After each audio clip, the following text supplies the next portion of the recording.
Everything Chris Nolan has done has been a prelude to this. This is not a film, this is an experience. It is a heart-in-your-mouth thriller. I've been interested in Oppenheimer's story for a long time. At some point, I learned this key piece of information that in the lead up to the Trinity test, they were dealing with the very small possibility that when they pushed that button, they would set fire to the atmosphere of the Earth and destroy the entire planet. And yet, they pushed that button. I wanted to take the audience into that extraordinary moment in human history.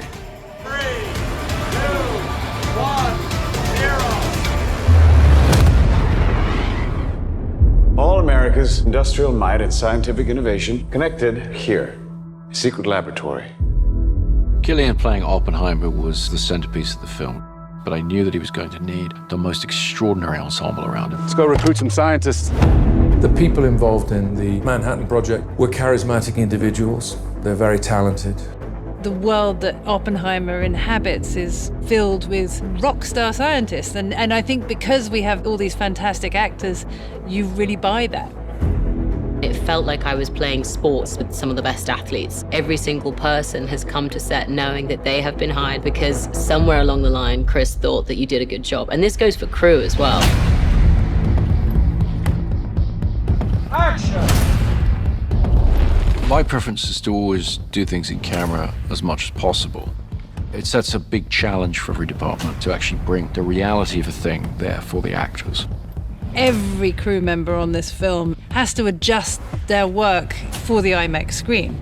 IMAX can contain 18K resolution per frame, which is by far more than any digital camera. It gets thrown up on a gigantic screen, and the moment you watch it, it's very evident. The quality is unprecedented. This is a story of America in the 20th century, so I think it can be painted on that big of a canvas, and what better way to do that but with IMAX cameras. Why would we go to the middle of nowhere for who knows how long? I always try to use real locations as much as possible. With location shooting or sets, the more things can just be real, the better they're going to feel to the audience. There's almost no studio work on this film. Everything is location. The sets were built in such a way that they felt incredibly authentic.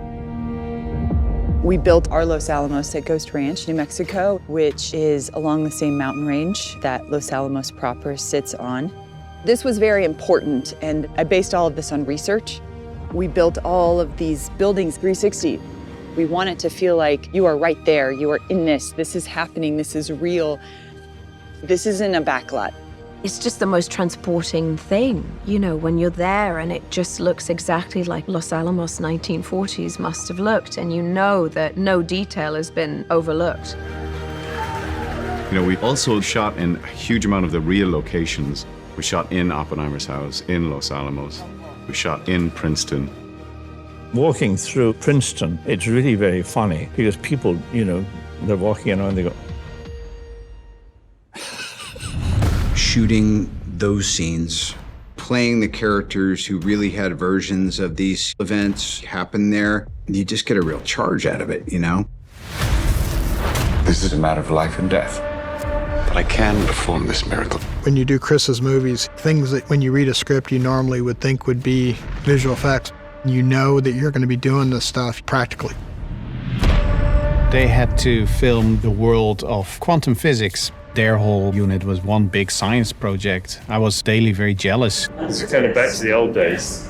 We did a lot of experimentation. We came up with some very interesting analog methods of how to approach this, all of which was leading to the Trinity test, which had to feel nightmarish and terrifying in a way that computer graphics never really is.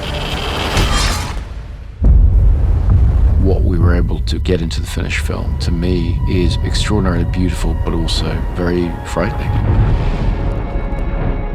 Working with this whole team was such a great camaraderie, and with the commonality of we are going to get this in camera.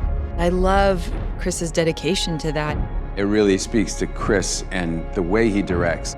All of the energy goes around the camera. Like, we're all here to do the same thing. Chris makes films for theaters, for movie-going audiences. So you want to see that as it's designed to be seen. Watching this very different sort of film on that big screen, it sort of makes you gasp. You're right in their experience.